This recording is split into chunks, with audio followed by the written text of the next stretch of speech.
647 से पहले उत्तर भारत में एक ही नाम का राज था, सम्राट हर्षवर्धन। उनकी शक्ति, उनका साम्राज्य और उनकी राजधानी कन्नौज, सब कुछ एकजुट था। लेकिन 647 में उनकी मृत्यु के साथ ही इतिहास बदल गया। कोई उत्तराधिकारी नहीं था, साम्राज्य बिखर गया और कन्नौज की गद्दी खाली हो गई। कन्नौज सिर्फ एक शहर नहीं था, यह था सत्ता का केंद्र। गंगा के किनारे बसा, व्यापार और धन से समृद्ध। जो इसे जीतता वही उत्तर भारत का सम्राट कहलाता। उस समय कन्नौज पर इंद्रायुध का शासन था, एक कमजोर शासक, और उसकी यही कमजोरी 3 शक्तियों को आकर्षित कर गई। लगभग 780 ई के आसपास 3 साम्राज्य आमने सामने आए, गुर्जर प्रतिहार, पाल और राष्ट्रकूट। और यहीं से शुरू हुआ त्रिपक्षीय संघर्ष। सबसे पहले प्रतिहार शासक वत्सराज और पाल शासक धर्मपाल के बीच भीषण युद्ध हुआ। तलवारें टकराईं, हाथी गरजे, और अंत में वत्सराज विजयी रहा। कन्नौज की राह उसके लिए खुलती दिखाई दी। लेकिन तभी दक्षिण से राष्ट्रकूट राजा ध्रुव ने उत्तर भारत पर आक्रमण किया। उसकी सेना शक्तिशाली थी और उसका इरादा स्पष्ट, सत्ता पर अधिकार। ध्रुव ने पहले वत्सराज को हराया, फिर धर्मपाल को भी पराजित कर दिया।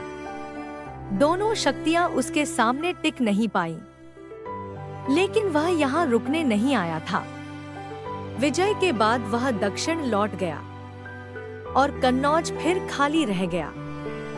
अब धर्मपाल ने अवसर का लाभ उठाया।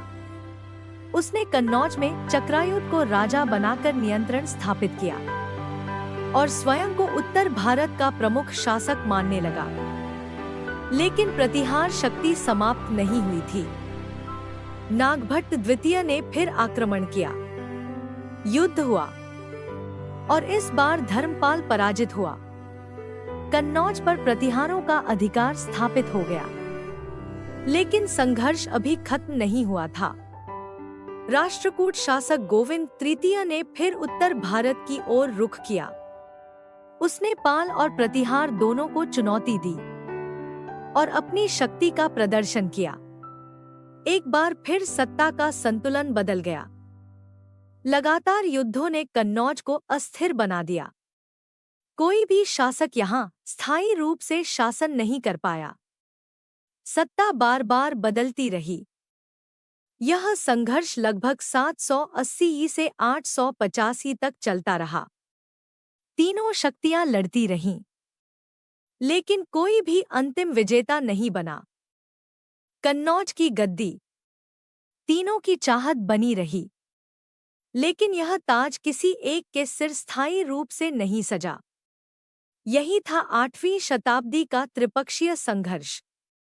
एक ऐसी कहानी जहां 3 साम्राज्य टकराए और इतिहास में अमर हो गया उनका संघर्ष।